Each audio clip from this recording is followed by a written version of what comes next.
I've had multiple posts on LinkedIn get over 200,000 impressions. I've had one post get over 1 million impressions. Most of them all get about a 10% engagement rate. And my average posts now, if they're not getting more than 10,000 impressions on the platform, it's been a pretty bad post. And most of them get around 10,000 impressions.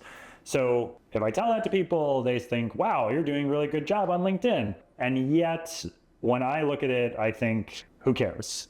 It's not actually doing anything for me. I can loosely attribute, last year, if I really try with my attribution, I can loosely attribute a good, $200,000 to $300,000 in revenue from the effort I've put into LinkedIn.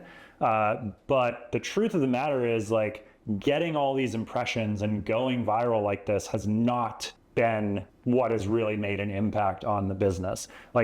Sure, it's made me a little bit better known on LinkedIn. Sure, maybe it's helping me warm some prospects here and there, but I'm still trying to figure out how to turn this platform into a, reliable engine to grow my business. So in the last year, I have gotten 1,800,000 impressions, and I've reached over 1 million members. My top post was about how the M dash is not a sign of ChatGPT, which I don't want to talk about anymore because it's really annoying. It's stupid. My second highest post was no, SEO isn't dead, but oh my God, has it gotten harder, which is true. This post is definitely true, which talks about all the just headwinds we are facing in SEO. And then I had one video post that got picked up in the video feed thing. Early stage startup should double down on content in 2025. In the last year, it's gotten 76,000 impressions. Do you ever have average post? I'll get at least 3 to 4 comments, and most of them are AI. So that seems to have been going down a little bit. Maybe LinkedIn's cracking down on it. 10% engagement. So if I get 10,000 impressions, I'll get 100 emotion things, and then maybe I'll get 20 comments. I don't know, something like that. Have you ever had any big... And then 5 of those comments will be bullshit AI. Yeah. Have you ever had any big wig people on LinkedIn comment on your posts? I have had Rand Fishkin or the Databox CEO. I've had plenty of those type of guys. Yeah. But I don't know. I guess that's big in this field. Yeah. But it's not. I've never had Taylor Swift or Alex Hormozy or anybody. Yeah. Or no Gary Vaynerchuk. Yeah.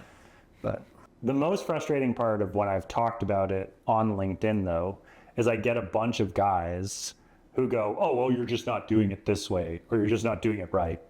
And it's call them out by name. I don't know their name. Sometimes they'll say helpful things, but for the most part, if you ever post about how it's not coming as easily, you'll get hordes of people saying, oh, you needed to do this, or you need to use my system, or you need to do this other thing, or you need to have that, or you need to have this, and you'll get tons of comments. I think that's... Or they'll be or I've had times where they're just so stop. I've basically been taking a break on LinkedIn because I've been so frustrated by LinkedIn, by social media in general. It's frustrating. Yeah, no, I think the challenge with social is that nobody has to, it's as much of a art and a discipline and a craft as anything else. And so you got to figure out what works in particular for your situation, your brand, your audience, your particular style. And that is a longer process. That's a lot of trial and error. The nice thing about social, though, is that it has a very short memory. And so you can do a ton of trial and error and just throw things around and try things. And if you're okay with burning that money or burning that effort and doing that trial and effort and trial an error kind of thing, that's where social media really shines. You have to be just like constantly creating, constantly putting stuff out there. And most of it's not going to work. And most of it's not going to do anything. And even those times where you do go viral, like the time that I said people need to stop arguing that the M dash is a clear sign of ChatGPT, and it went super viral and had over 1.2 million impressions. You know, that was kind of exciting. And maybe I'd say if I had a CEO, I'd be like, hey, look at this, I got you a million impressions or whatever. It didn't actually mean anything for my business. I would say how many of those people actually remember my name or Narrative Bent, the brand, and how many people actually like would have turned into a lead.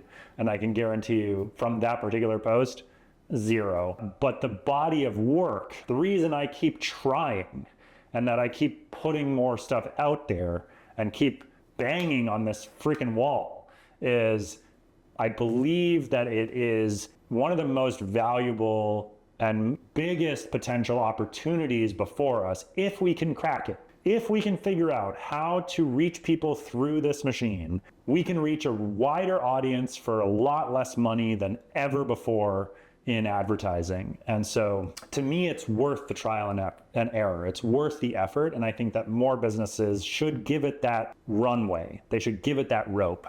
Don't get into social. If you're trying to get into social media and think it's going to be like, oh, I hire this guy and suddenly it's going to work tomorrow, just don't do it.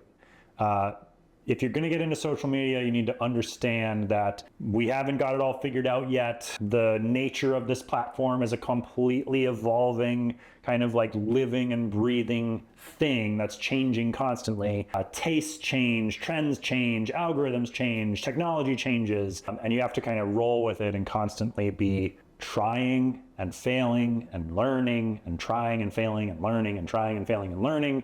And then suddenly you wake up and you go, you know, it's like the fish in the water. You say, oh, you know, I've been working so hard, why isn't it working? And somebody goes to you and says, hey, you're swimming in the ocean.